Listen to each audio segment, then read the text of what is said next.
हाँ जी प्यारे बच्चों, साਰਿਆਂ ਨੂੰ सत श्री अकाल। मेरे प्यारे बच्चे ਦਾ ਸਾਰਿਆਂ ਦਾ ਮੇਰੇ प्यारे बच्चों ਦਾ ਕੀ ਹਾਲ ਹੈ?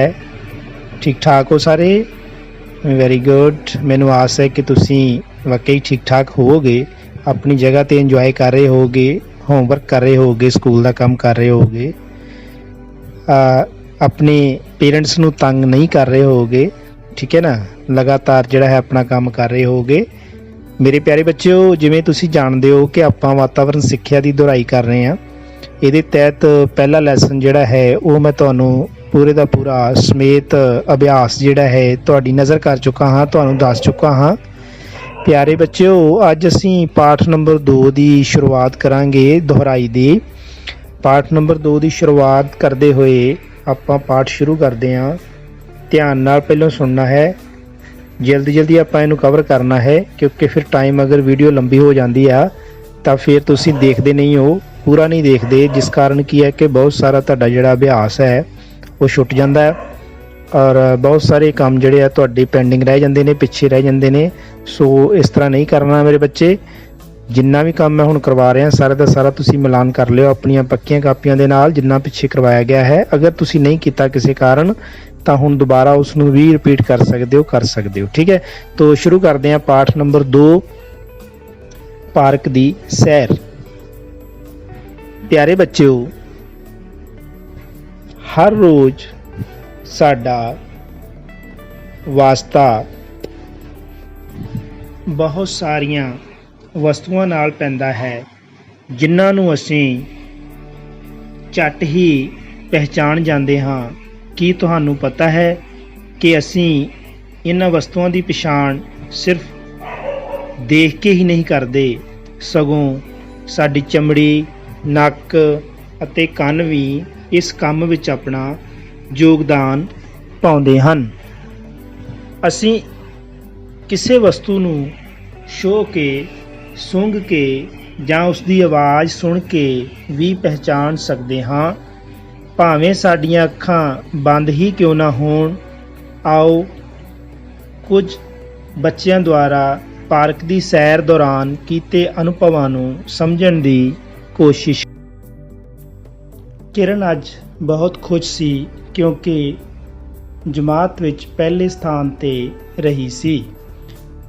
घर आके उसने बस्ता रखिया अते फटाफट अपने पिता जी कोल यह गल दस्सण लई गई। पिता जी बहुत खुश होए। उन्होंने किरण नूं शाबाश दिंदे हुए उसका मोढा थपथपाया। किरण नूं यह बहुत चंगा लग्या। किरण के पिता ने उसकी मम्मी नूं आवाज़ दिती, आ देखो अपनी बेटी जमात विचों फस्ट आई है। किरण कल शरारतां करन तो हट नहीं रही सी। इस तरह करदियां जद उसने अपने कपड़िਆਂ उत्ते चार डोल लई सी तां उसकी मम्मी ने खिज के झिड़क दिता सी। इस करके किरण अपनी मम्मी नाल गुस्से सी अते उस नाल बोल नहीं रही सी। जद मम्मी ने आके उसनों अपनी बुक्कल विच लै के प्यार नाल पलोसिया तां वो अपना सारा गुस्सा भुल गई अते खुश हो गई। अगे बेटा पेज नंबर 7 ते आ जाओ। उसने अपनी मम्मी नाल अगे तो इस तरह दियां शरारतां ना करन दा वादा भी कीता जिस नाल उसका जां किसी होर दा नुकसान होवे। पिता जी ने दस्सिया कि गुस्सा अते खुशी साडियां भावनावां हन जिसनूं साडा मन महसूस करता है। बेटा प्रश्न आपां बाद च करांगे, पहलों सारा लैसन पढ़ लीए, ठीक है। शाम नूं किरण अते उसका वड्डा भरा राजू खेडण लई पार्क विच गए। उत्थे गेट दे लागे ही माली गिल्ली जमीन नूं पुट के क्यारियां बना रहा सी। ताज़ी पुट्टी मिट्टी विचों बड़ी भिन्नी भिन्नी महक आ रही सी। अगे गए तां बहार दी रुत होण करके बहुत फुल खिड़े हुए सन। किरण ने राजू नूं गुलाब दे फुल्लां कोल लिजा के कहा, देख कितनी सोहनी खुशबू आ रही है।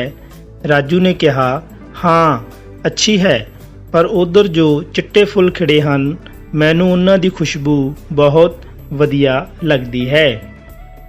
ਜਦ ਉਹ ਫੁੱਲਾਂ ਨੂੰ ਸੁੰਘਣ ਵਿੱਚ ਮਗਨ ਸਨ ਤਾਂ ਰਾਜੂ ਦੇ ਇੱਕ ਦੋਸਤ ਨੇ ਪਿੱਛੋਂ ਆ ਕੇ ਉਸਦੀਆਂ ਅੱਖਾਂ ਬੰਦ ਕਰ ਦਿੱਤੀਆਂ।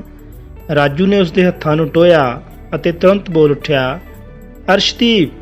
ਅਰਸ਼ ਨੇ ਅੱਖਾਂ ਤੋਂ ਹੱਥ ਚੁੱਕ ਲਏ ਅਤੇ ਕਹਿਣ ਲੱਗਾ, ਵਾਹ ਬਈ ਵਾਹ, ਮੈਨੂੰ ਲੱਗਦਾ ਸੀ ਕਿ ਤੈਨੂੰ ਪਤਾ ਹੀ ਨਹੀਂ ਲੱਗਣਾ ਅਤੇ ਮੈਂ ਤੈਨੂੰ ਖੂਬ ਖਿਜਾਵਾਂਗਾ। ਰਾਜੂ ਨੇ ਅੱਗੋਂ ਕਿਹਾ, ਯਾਰ ਤੇਰੇ ਹੱਥ ਬੜੇ ਸਖਤ ਅਤੇ ਉਂਗਲਾਂ ਮੋਟੀਆਂ ਹਨ, ਸੋ ਮੈਨੂੰ ਛੂਹਣਸਾਰ ਹੀ ਪਤਾ ਲੱਗ ਗਿਆ ਹੈ ਕਿ ਅਰਸ਼ ਦੇ ਹੱਥ ਹੀ ਹੋ ਸਕਦੇ ਹਨ। ਇਸ ਤੋਂ ਅੱਗੇ ਬੇਟਾ ਪੇਜ ਨੰਬਰ ਆਪਾਂ 14 ਤੇ ਚੱਲਦੇ ਹਾਂ। ਅਰਸ਼ ਅੱਜ ਆਪਣੇ ਕੁੱਤੇ ਨੂੰ ਵੀ ਨਾਲ ਲੈ ਕੇ ਆਇਆ ਸੀ। ਉਸ ਤੋਂ ਡਰ ਕੇ ਰਾਜੂ ਪਾਸੇ ਹੋ ਰਿਹਾ ਸੀ। ਅਰਸ਼ ਕਹਿਣ ਲੱਗਾ, ਤੂੰ ਇਸ ਤੋਂ ਡਰਨਾ, ਇਹ ਤੈਨੂੰ ਕੁਝ ਨਹੀਂ ਕਹਿੰਦਾ। ਮੈਂ ਇਸ ਨੂੰ ਸਾਬਣ ਨਾਲ ਨਹਾ ਕੇ ਲਿਆਇਆ ਹਾਂ, ਦੇਖ ਇਸ ਦੀ ਜੱਤ ਕਿੰਨੀ ਮੁਲਾਇਮ ਹੈ। ਅਰਸ਼ ਦੇ ਕਹਿਣ ਤੇ ਰਾਜੂ ਉਸ ਦੀ ਪਿੱਠ ਉੱਤੇ ਹੱਥ ਫੇਰਨ ਲੱਗਾ। ਉਸ ਦੀ ਜੱਤ ਸੱਚਮੁੱਚ ਹੀ ਬਹੁਤ ਮੁਲਾਇਮ ਸੀ ਅਤੇ ਰਾਜੂ ਨੂੰ ਉਸ ਦੇ ਹੱਥ ਲਗਾਉਣਾ ਚੰਗਾ ਲੱਗਿਆ। ਰਾਜੂ ਦੇ ਹੱਥ ਫੇਰਦੇ ਰਹਿਣ ਨਾਲ ਕੁੱਤਾ ਉਸ ਵੱਲ ਦੇਖ ਕੇ ਪੂਛ ਹਿਲਾਉਣ ਲੱਗਾ। ਅਰਸ਼ ਨੇ ਕਿਹਾ, ਦੇਖਿਆ ਤੂੰ ਐਵੇਂ ਹੀ ਡਰ ਰਿਹਾ ਸੀ, ਇਹ ਤੈਨੂੰ ਕਿੰਨੇ ਪਿਆਰ ਨਾਲ ਦੇਖ ਰਿਹਾ ਹੈ। ਰਾਜੂ ਨੂੰ ਯਾਦ ਆਇਆ ਕਿ ਆਪਣੇ ਘਰ ਜਦ ਉਹ ਵੱਛੀ ਨੂੰ ਪਿਆਰ ਨਾਲ ਛੂੰਹਦਾ ਹੈ ਤਾਂ ਉਹ ਵੀ ਉਸ ਦਾ ਹੱਥ ਚੱਟਣ ਲੱਗ ਜਾਂਦੀ ਹੈ। ਉਸ ਨੂੰ ਸਮਝ ਆ ਗਈ ਸੀ ਕਿ ਮਨੁੱਖਾਂ ਵਾਂਗ ਜਾਨਵਰ ਵੀ ਭਾਵਨਾਵਾਂ ਅਤੇ ਸ਼ੋਅ ਮਹਿਸੂਸ ਕਰਦੇ ਹਨ। ਐਨੇ ਵਿੱਚ ਪਾਰਕ ਦਾ ਮਾਲੀ ਉਹਨਾਂ ਕੋਲ ਆ ਗਿਆ ਅਤੇ ਉਸ ਨੇ ਅਰਸ਼ ਨੂੰ ਕਿਹਾ ਕਿ ਪਾਰਕ ਵਿੱਚ ਕੁੱਤਾ ਲੈ ਕੇ ਆਉਣ ਦੀ ਮਨਾਹੀ ਹੈ, ਤੁਸੀਂ ਇਸ ਨੂੰ ਬਾਹਰ ਲੈ ਕੇ ਜਾਓ। ਅਰਸ਼ ਨੂੰ ਉਸ ਵੇਲੇ ਉਸ ਦੀ ਗੱਲ ਬੁਰੀ ਤਾਂ ਲੱਗੀ, ਪਰ ਬਾਅਦ ਵਿੱਚ ਉਸ ਨੂੰ ਆਪਣੀ ਗਲਤੀ ਦਾ ਅਹਿਸਾਸ ਵੀ ਹੋਇਆ। ਕਿਰਨ ਦਾ ਖਿਆਲ ਭੁੱਲ ਕੇ ਰਾਜੂ ਅਤੇ ਅਰਸ਼ ਆਪਸ ਵਿੱਚ ਗੱਲਾਂ ਕਰਦੇ ਕਰਦੇ ਕੁਝ ਦੂਰ ਨਿਕਲ ਗਏ ਤਾਂ ਕਿਰਨ ਉਹਨਾਂ ਫੁੱਲਾਂ ਕੋਲ ਹੀ ਬਣੇ ਬੈਂਚ ਉੱਤੇ ਬੈਠ ਗਈ। ਉਸ ਬੈਂਚ ਤੇ ਇੱਕ ਹੋਰ ਆਦਮੀ ਵੀ ਬੈਠਾ ਸੀ। ਉਹ ਕਿਰਨ ਦੇ ਨੇੜੇ ਆ ਗਿਆ ਅਤੇ ਕਿਰਨ ਨੂੰ ਗੱਲਾਂ ਵਿੱਚ ਲਾਉਣ ਲੱਗਾ। ਉਹ ਉਸ ਨੂੰ ਪੁੱਛਣ ਲੱਗਾ ਕਿ ਉਹ ਕਿਹੜੀ ਜਮਾਤ ਵਿੱਚ ਪੜ੍ਹਦੀ ਹੈ, ਉਸ ਦਾ ਘਰ ਕਿੱਥੇ ਹੈ।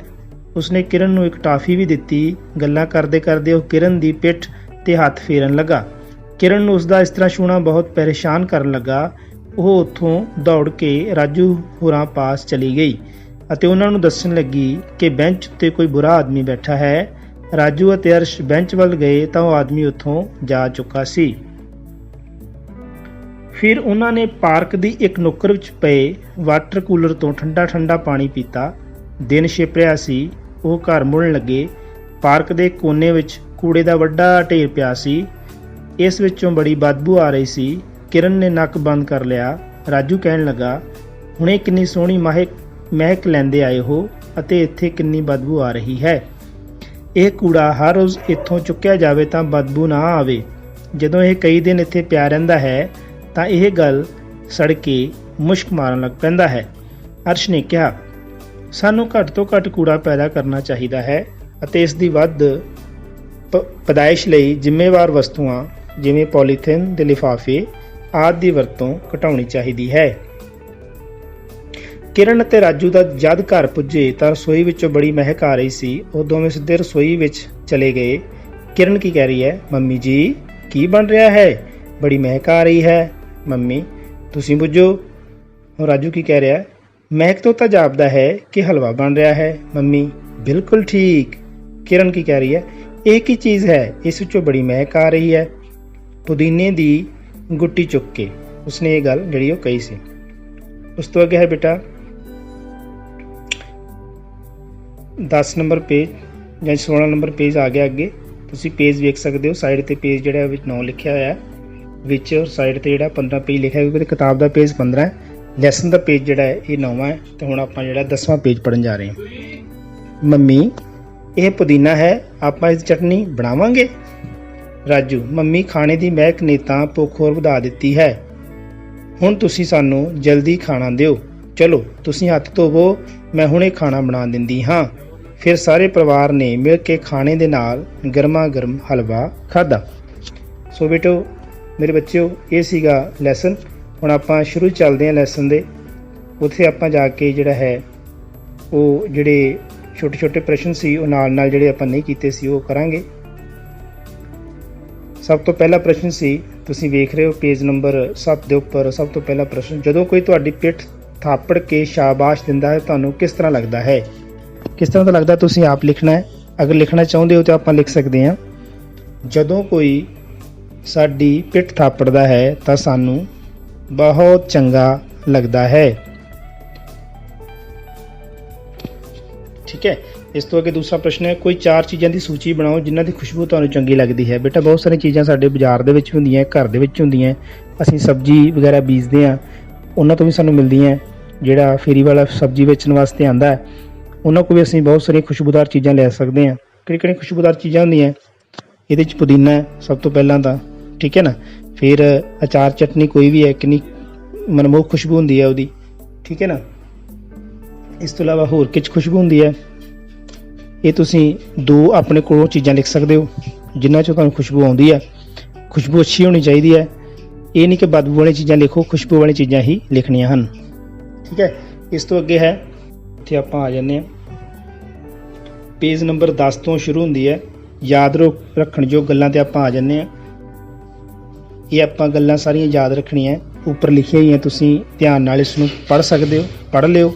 ਪੜ੍ਹਨ ਤੋਂ ਬਾਅਦ ਇਹਨਾਂ ਨੂੰ ਯਾਦ ਰੱਖਣਾ ਹੈ, ਠੀਕ ਹੈ। ਉਸ ਤੋਂ ਥੱਲੇ ਆਪਾਂ ਅਭਿਆਸ ਕਰਦੇ ਹਾਂ, ਖਾਲੀ ਥਾਵਾਂ ਭਰੋ। ਇਹਦੇ 'ਚ ਹੈ ਆਦਮੀ, ਜੱਤ, ਪਿਆਰ, ਖੁਸ਼, ਮਹਿਕ, ਫੁੱਲ। ਪਿਤਾ ਜੀ ਬਹੁਤ ਕੀ ਹੋਏ? ਖੁਸ਼ ਹੋਏ। ਐੜਾ, ਕਿਰਨ ਨੂੰ ਮੰਮੀ ਨੇ ਬੁੱਕਲ ਵਿੱਚ ਲੈ ਕੇ ਕੀ ਕੀਤਾ? ਪਿਆਰ ਕੀਤਾ। ਠੀਕ ਹੈ। ਈੜੀ, ਬਹਾਰ ਦੀ ਰੁੱਤ ਹੋਣ ਕਰਕੇ ਬਹੁਤ ਸਾਰੇ ਕੀ ਖਿੜੇ ਸਨ? ਫੁੱਲ ਖਿੜੇ ਹੋਏ ਸਨ। ਸੱਸਾ, ਕੁੱਤੇ ਦੀ ਕੀ ਹੁੰਦੀ ਹੈ? ਜੱਤ। ਠੀਕ ਹੈ। ਕੁੱਤੇ ਦੀ ਜੱਤ ਕਿੰਨੀ ਮੁਲਾਇਮ ਹੈ। ਬੈਂਚ ਤੇ ਇੱਕ ਹੋਰ ਆਦਮੀ ਬੈਠਾ ਸੀ।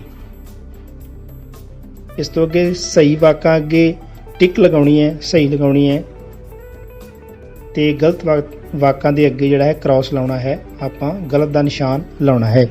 ਸਾਰੇ ਫੁੱਲਾਂ ਦੀ ਖੁਸ਼ਬੂ ਇੱਕੋ ਜਿਹੀ ਹੁੰਦੀ ਹੈ, ਗਲਤ ਕਿ ਸਹੀ? ਗਲਤ, ਕਿਉਂਕਿ ਸਾਰੇ ਫੁੱਲਾਂ ਦੀ ਖੁਸ਼ਬੂ ਅਲੱਗ-ਅਲੱਗ ਹੁੰਦੀ ਹੈ। ਕੂੜੇ ਕਰਕਟ ਦਾ ਨਿਪਟਾਰਾ ਹਰ ਰੋਜ਼ ਕੀਤਾ ਜਾਣਾ ਚਾਹੀਦਾ ਹੈ। ਸਹੀ ਕਿ ਗਲਤ? ਸਹੀ, ਕਿਉਂਕਿ ਰੋਜ਼ ਅਗਰ ਕੂੜਾ ਚੁੱਕਾਂਗੇ ਤਾਂ ਪ੍ਰਦੂਸ਼ਣ ਨਹੀਂ ਫੈਲੇਗਾ, ਬਦਬੂ ਨਹੀਂ ਆਏਗੀ, ਵਾਤਾਵਰਣ ਸਾਫ਼ ਰਹੇਗਾ। ਸਹੀ ਉੱਤਰਾਂ ਅੱਗੇ ਟਿਕ ਦਾ ਨਿਸ਼ਾਨ ਲਾਓ। ਹੁਣ ਆਪਾਂ 5 ਨੰਬਰ ਪ੍ਰਸ਼ਨ ਤੇ ਪਹੁੰਚ ਗਏ ਹਾਂ। ਪਹਿਲਾ ਊੜਾ ਵੇਖੋ, ਕੁੱਤੇ ਦੀ ਜੱਤ ਬਹੁਤ ਸਖਤ ਸੀ, ਮੁਲਾਇਮ ਸੀ ਕਿ ਵੱਡੀ ਸੀ? ਮੁਲਾਇਮ ਸੀ। ਠੀਕ ਹੈ। 2 ਨੰਬਰ ਵਾਲੇ ਤੇ ਟਿਕ ਲਾ ਦੇਣਾ।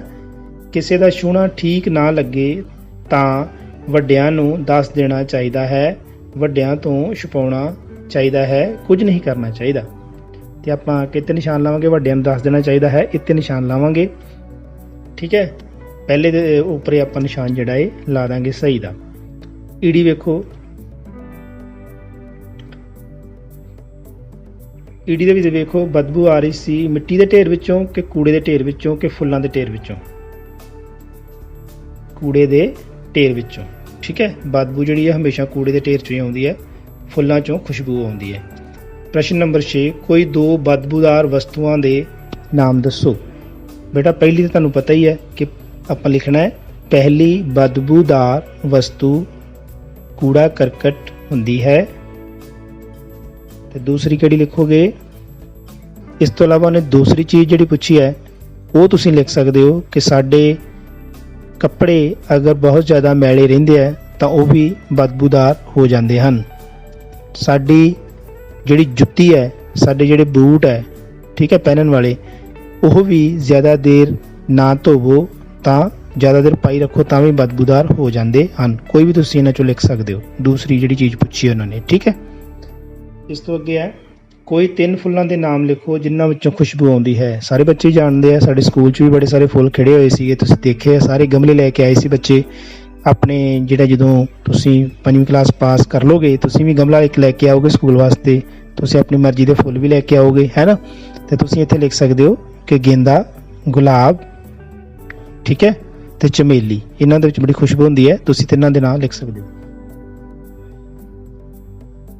ਇਸ ਤੋਂ ਅੱਗੇ ਹੈ ਬੇਟਾ ਦਿੱਤੀਆਂ ਤਸਵੀਰਾਂ ਹੇਠ ਉਹਨਾਂ ਦੇ ਨਾਮ ਲਿਖਣੇ ਆ। ਸਭ ਤੋਂ ਪਹਿਲਾਂ ਤੇ ਸਾਨੂੰ ਅੱਖ ਨਜ਼ਰ ਆ ਰਹੀ ਹੈ, ਆਪਾਂ ਲਿਖਾਂਗੇ ਅੱਖ। ਫਿਰ ਨੱਕ ਨਜ਼ਰ ਆ ਰਿਹਾ ਹੈ, ਨੱਕ। ਫਿਰ ਕੰਨ ਨਜ਼ਰ ਆ ਰਿਹਾ ਹੈ, ਲਿਖਾਂਗੇ ਕੰਨ। ਫਿਰ ਜੀਭ ਨਜ਼ਰ ਆ ਰਹੀ ਹੈ, ਜੀਭ ਲਿਖਾਂਗੇ। ਫਿਰ ਚਮੜੀ ਨਜ਼ਰ ਆ ਰਹੀ ਹੈ, ਅਸੀਂ ਚਮੜੀ ਲਿਖਾਂਗੇ। ਠੀਕ ਹੈ ਬੇਟਾ, ਇਹ ਸੀ ਤੁਹਾਡਾ ਸੈਕਿੰਡ ਪਾਰਟ। ਮੈਨੂੰ ਆਸ ਹੈ ਕਿ ਤੁਹਾਨੂੰ ਪਸੰਦ ਆਇਆ ਹੋਵੇਗਾ। ਤੁਸੀਂ ਚੰਗੀ ਤਰ੍ਹਾਂ ਵੀਡੀਓ ਨੋਟ ਕਰ ਲਈ ਹੋਏਗੀ, ਨਾਲ ਤੁਸੀਂ ਨੋਟ ਕਰ ਲਿਆ ਹੋਵੇਗਾ, ਛੁੱਟਿਆ ਹੋਇਆ ਕੰਮ ਵੀ ਨਾਲ ਲਿਖ ਲਿਆ ਹੋਵੇਗਾ। ਸੋ ਇਸ ਵੀਡੀਓ ਨੂੰ ਮੈਂ ਇੱਥੇ ਸਮਾਪਤ ਕਰਦਾ ਹਾਂ। ਅਗਲੀ ਵੀਡੀਓ ਦੇ ਵਿੱਚ ਮੈਂ ਪਾਠ ਨੰਬਰ 3 ਦੀ ਦੁਹਰਾਈ ਜਿਹੜੀ ਉਹ ਕਰਾਵਾਂਗਾ। ਸਾਰੇ ਬੱਚਿਆਂ ਨੇ ਜੋ ਛੁੱਟਿਆ ਉਹ ਲਿਖ ਲੈਣਾ ਹੈ, ਅਭਿਆਸ ਕਰਨੀ ਹੈ, ਪਾਠ ਨੂੰ ਪੜ੍ਹਨਾ ਹੈ। ਠੀਕ ਹੈ, ਆਪਣੀ ਜਗ੍ਹਾ ਸੇਫ ਰਹਿਣਾ ਹੈ, ਮਾਸਕ ਦੀ ਵਰਤੋਂ ਕਰਨੀ ਹੈ, ਵੱਡਿਆਂ ਨਾਲ ਜਿਹੜਾ ਹੈ ਉਹ ਸਤਿਕਾਰ ਦੀ ਭਾਵਨਾ ਰੱਖਣੀ ਹੈ, ਛੋਟਿਆਂ ਨੂੰ ਪਿਆਰ ਕਰਨਾ ਹੈ। ਠੀਕ ਹੈ, ਇਸ ਤਰ੍ਹਾਂ ਹੀ ਕੰਮ ਕਰਦੇ ਰਹੋ, ਮੇਰੇ ਨਾਲ ਜੁੜੇ ਰਹੋ। ਤੁਹਾਡਾ ਬਹੁਤ ਬਹੁਤ ਧੰਨਵਾਦ। ਸਾਰਿਆਂ ਨੂੰ ਸਤਿ ਸ੍ਰੀ ਅਕਾਲ।